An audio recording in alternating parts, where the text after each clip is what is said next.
नमस्कार दोस्तों, मैं सूरजमल। आज हम बात करने जा रहे हैं आरबीआई की जो आज पॉलिसी आई उसके बारे में।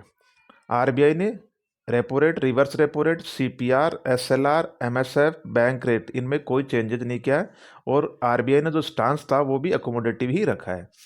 जो रियल जीडीपी का उन्होंने एस्टिमेट दिया है FY23 के लिए, वो 7.8% दिया है। और जो सीपीआई का प्रोजेक्शन है वो करंट जो क्वार्टर अभी चल रहा है Q4 FY22, उसके अंदर उन्होंने 5.7% का प्रोजेक्शन दिया है। और नेक्स्ट जो फाइनेंशियल ईयर आएगा उसका Q1 है, उसके अंदर 4.9%, Q2 के अंदर 5% और Q3 के अंदर 4% और Q4 के अंदर 4.2% का उन्होंने सीपीआई का प्रोजेक्शन दिया है। अगर हम बात करें जो करंट साल चल रहा है अभी, उसके अंदर उन्होंने जो एवरेज है वो 5.3% का सीपीआई का प्रोजेक्शन दिया है।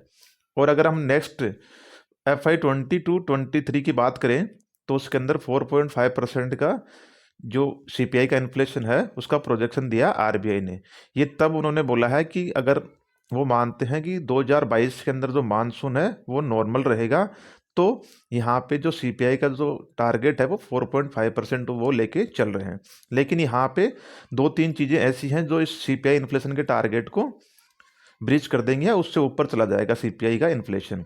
उसका रीजन है, पिछले साल जो स्काईमेट डिपार्टमेंट है, जो मेट्रोलॉजिकल डिपार्टमेंट है, जो मानसून के बारे में फोरकास्ट करता है, उसने 2021 के अंदर एक चीज़ बताई थी कि अभी तक जो ईस्टर्न कोस्ट है उसके ऊपर जो डिस्टरबेंस, जो तूफान वगैरह आते थे, वो अभी 2021 के बाद में, पिछले साल भी 2021 में भी यहाँ पे वेस्टर्न कोस्ट पे भी आया था।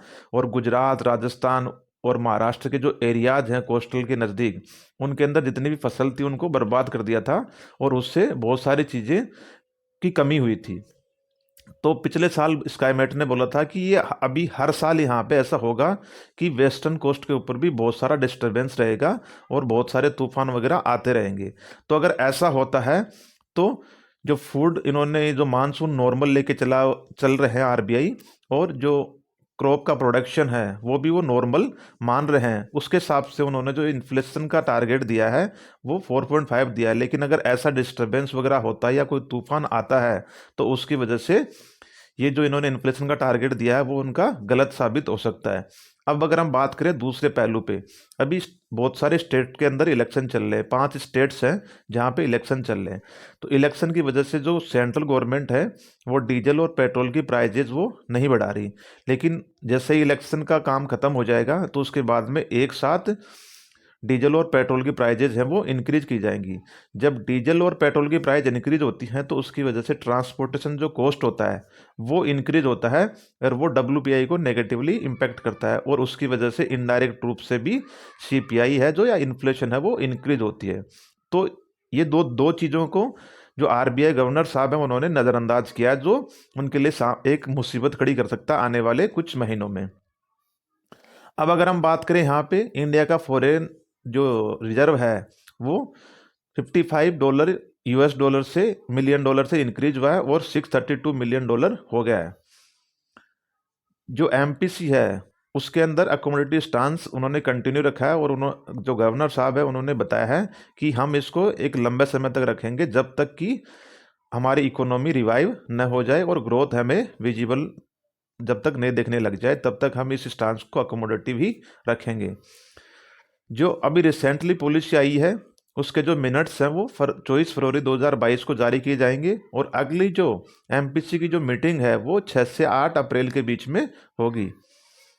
और अभी जो रिसेंटली जो मीटिंग हुई है एमपीसी की, उसके अंदर 6 मेंबर होते हैं टोटल, उसमें से 5 मेंबर ने इस पॉलिसी के फेवर में वोट किया है और एक मेंबर है उन्होंने इसके अगेंस्ट में वोट किया है। अगर यहाँ पे क्रूड ऑयल की प्राइजेज कंटिन्यू इंक्रीज होती रहती हैं तो ये जो इन्फ्लेशन का टारगेट है ये भी यहाँ से ख़राब हो जाएगा।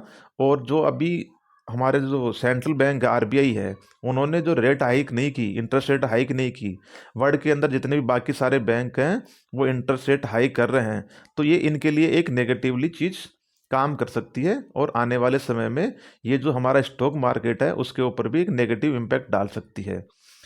हो सकता है कि आने वाले कुछ जो मॉनेटरी पॉलिसी होंगी उनके अंदर जो आरबीआई है वो इंटरेस्ट रेट हाइक करे, क्योंकि अभी क्या हो रहा है कि एक तो सिस्टम के अंदर सरप्लस लिक्विडिटी है, ये आरबीआई खुद भी मान रहा है।